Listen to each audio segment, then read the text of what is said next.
আসসালামু আলাইকুম। আমি তুষার ইমরান, আর এই মুহূর্তে বসে আছি হচ্ছে রমনা পার্কে। আর চেষ্টা করছি আজকে মূলত আপনাদের রমনা পার্কের বিভিন্ন দর্শনীয় স্থান ঘুরে দেখানোর জন্য। তো আমি একই সাথে চেষ্টা করছি আমার যে ভ্রমণ অভিজ্ঞতা গুলো হয়েছে বিভিন্ন জেলাতে ঘুরতে গিয়ে, সেই অভিজ্ঞতার বিভিন্ন গল্প আপনাদের সাথে শেয়ার করতে বা গল্পগুলো আপনাদেরকে বলতে। তো আজকে মূলত যে জেলা নিয়ে কথা বলবো সেটা হচ্ছে টাঙ্গাইল। আমার যে কটা জেলা আমি ঘুরেছি তার মধ্যে সবচেয়ে বেশি এনজয় করেছি আমি কিন্তু টাঙ্গাইলে ঘুরতে গিয়ে। প্রত্যেকটা জেলাতেই আমার কাছে কম বেশি ভালো লেগেছে, কিন্তু টাঙ্গাইলে ঘুরতে গিয়ে আমি সবচেয়ে বেশি মজা পেয়েছি বা এনজয় করেছি। আমাদের ঢাকা বিভাগের মধ্যে যেই 13টি জেলা রয়েছে তার মধ্যে অন্যতম একটি জেলা কিন্তু হচ্ছে টাঙ্গাইল জেলা। টাঙ্গাইলের কথা যখনই আমাদের মাথায় আসে সবার আগেই কিন্তু আমাদের মনে পড়ে হচ্ছে টাঙ্গাইলের মিষ্টি, মানে টাঙ্গাইলের চমচম। তবে টাঙ্গাইল মূলত বিখ্যাত হচ্ছে টাঙ্গাইলের তাঁতের শাড়ি, টাঙ্গাইলের চমচম, আর হচ্ছে টাঙ্গাইলের টমটম। তবে বর্তমানে কিন্তু টাঙ্গাইলের টমটম খুব বেশি একটা দেখা যায় না, এটা অনেকটাই কিন্তু উঠে গেছে। যদিও আমার সৌভাগ্য হয়েছিল টাঙ্গাইলের টমটম দেখার, কারণ আমি তো একবারে গ্রামের দিকেও কিন্তু গিয়েছিলাম ঘোরার জন্য। আর এখনো আসলে গ্রামের দিকে গেলে কিন্তু টমটম দেখা যায়। তো আমি যখন টাঙ্গাইলে ঘুরতে গিয়েছিলাম, প্রথমেই হচ্ছে গিয়ে ঢাকা থেকে আমরা গিয়েছিলাম হচ্ছে টাঙ্গাইল সদরে। আর টাঙ্গাইল সদরে গিয়ে আমরা একটা হোটেলে উঠেছিলাম, এটা হচ্ছে কালীবাড়িতে হোটেলটা ছিল। অন অ্যান অ্যাভারেজ সবকিছু মিলিয়ে হোটেলটা একেবারেই খারাপ ছিল না, ভালোই ছিল। আর তারপরেই আমরা ঘুরতে চলে গিয়েছিলাম হচ্ছে মহেরা জমিদার বাড়ি, যেটা আবার হচ্ছে মির্জাপুরে অবস্থিত। তো ময়রা জমিদার বাড়ি ঘুরে টুরে শেষ করে আমরা ওখান থেকে আতিয়া মসজিদ, তারপর হচ্ছে গিয়ে কাইকার টেক বাজার, মোটামুটি ওই দিকটা আমরা পুরোটাই ঘুরে দেখেছিলাম হচ্ছে একদিনে। আর দ্বিতীয় দিন আমরা ঘুরে দেখেছিলাম হচ্ছে ডিসি লেক, এসপি পার্ক, তারপর হচ্ছে মৌলানা আব্দুল হামিদ খান ভাসানীর ইউনিভার্সিটি। তবে ওখানে প্রথমবার যাওয়ার পরে আমি জানতে পেরেছিলাম যে আমাদের মজলুম মরহুম জননেতা মাওলানা আব্দুল হামিদ খান ভাসানীর কবর কিন্তু মাওলানা আব্দুল হামিদ খান ভাসানী ইউনিভার্সিটির ভিতরেই। আমি জানতাম ওনার কবর টাঙ্গাইলে, সেটা যে ইউনিভার্সিটির ভিতরে সেটা আমি কিন্তু জানতাম না। আর সেটা আমি টাঙ্গাইলে যাওয়ার পরে কিন্তু জানতে পেরেছিলাম। হয়তো অনেকেই আপনারাও জানেন না যে আমাদের মরহুম জননেতা মাওলানা আব্দুল হামিদ খান ভাসানীর কবর কিন্তু হচ্ছে টাঙ্গাইল ইউনিভার্সিটির ভিতরে, মানে মাওলানা আব্দুল হামিদ খান ভাসানী বিজ্ঞান ও প্রযুক্তি ইউনিভার্সিটির ভিতরে। উনি এবং ওনার স্ত্রী দুজনের কবরই কিন্তু ওখানে।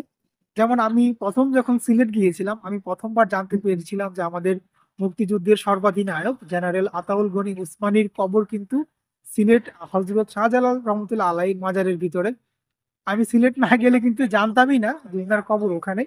তো এরকম একই বিষয়, আমি প্রথমবার ওখানে যখন গেলাম তারপরে ওখানে জানতে পারলাম যে মাওলানা আব্দুল হামিদ খান ভাসানীর কবর কিন্তু ওখানে। তো গেলাম ওনার কবরটা জিয়ারত করলাম, ঘুরে দেখলাম। এরপরে আমি গিয়েছিলাম হচ্ছে আহ চমচম কিভাবে তৈরি করা হয়, আচ্ছা টাঙ্গাইলের যে মিষ্টি চমচম যেটার জন্য টাঙ্গাইল বিখ্যাত। তো ওটা মূলত তৈরি করা হচ্ছে ওনারা দুপুরের দিকে, সকালের দিকে ওনারা দুধ সংগ্রহ করে। তা আমরা গিয়েছিলাম আবার সকালে এটা দেখার জন্য, আর আমরা ওখানে গিয়ে তো পুরাই অবাক। আমরা গিয়ে আসলে কিছুই দেখতে পারি নাই, কারণ আমরা যাওয়ার পরে জানতে পারলাম যে ওটা তৈরি করা হচ্ছে দুপুরে। তা আমরা আসলে দুপুর পর্যন্ত থাকার জন্য যেই পরিমাণ সময়ের দরকার ওই সময়টা আমাদের হাতে ছিল না। তো আপনারা হয়তো অনেকেই জানেন যে টাঙ্গাইলের মধুপুর কিন্তু বিখ্যাত হচ্ছে মধুপুরের আনারসের জন্য। তো আমার প্ল্যানিং ছিল ওখানে একটা বাজার বসে, জলছত্র বাজার, গ্রামীণ হাট বলে ওটাকে। তারপর হচ্ছে ওখানে কিছু গাঢ় পাহাড় রয়েছে, ওগুলো ঘুরে দেখা। ব্যাড লাক, ওগুলো আমি ঘুরে দেখতে পারিনি, আমাকে চলে আসতে হয়েছে টাঙ্গাইল থেকে। তবে আমি আবার যাব, আমার যেহেতু টাঙ্গাইলে আবারও বেশ আবার যাওয়ার পরিকল্পনা আছে ইনশাআল্লাহ। আসলে কোথাও তো আসলে প্রথমবার গিয়ে বা একবার ঘুরে এসে কিন্তু ভালো অভিজ্ঞতা হয় না, বেশ কয়েকবারই যেতে হয় অভিজ্ঞতার জন্য। তো টাঙ্গাইল নিয়ে আমি আরো ভিডিও তৈরি করব, এবং টাঙ্গাইলে আমার আরো যাওয়ার পরিকল্পনা রয়েছে। এবং আমি আমার টাঙ্গাইলের অভিজ্ঞতাগুলো আসলে আজকে চেষ্টা করছিলাম আপনাদের সাথে শেয়ার করার জন্য। তো সবকিছু মিলিয়ে টাঙ্গাইলের মানুষজন কিন্তু আমার কাছে খুব হেল্পফুল মনে হয়েছে, বিশেষ করে হচ্ছে যখন তাঁতের শাড়ি কিভাবে তৈরি করতে হয় আমি এটা খুঁজেই পাচ্ছিলাম না। আমি হতাশ হয়ে কিন্তু আবার সদরে চলে আসবো, প্ল্যানিং করেই ফেলেছি যে না, আজকে আর দেখা হবে না, যে কিভাবে তাঁতের শাড়ি তৈরি করা হয়, টাঙ্গাইলের তাঁতের শাড়ি। গ্রামটাই খুঁজে পাচ্ছি না, যখন যেখানে যাচ্ছি কেউই আসলে সঠিক ইনফরমেশন দিতে পারছে না। তখনই কিন্তু একজন অটো ড্রাইভারের সাথে তো দেখা হয়, আর উনি কিন্তু আমাদেরকে নিয়ে যায় হচ্ছে কিভাবে তাঁতের শাড়ি তৈরি করা হয় সেই জায়গাটাতে।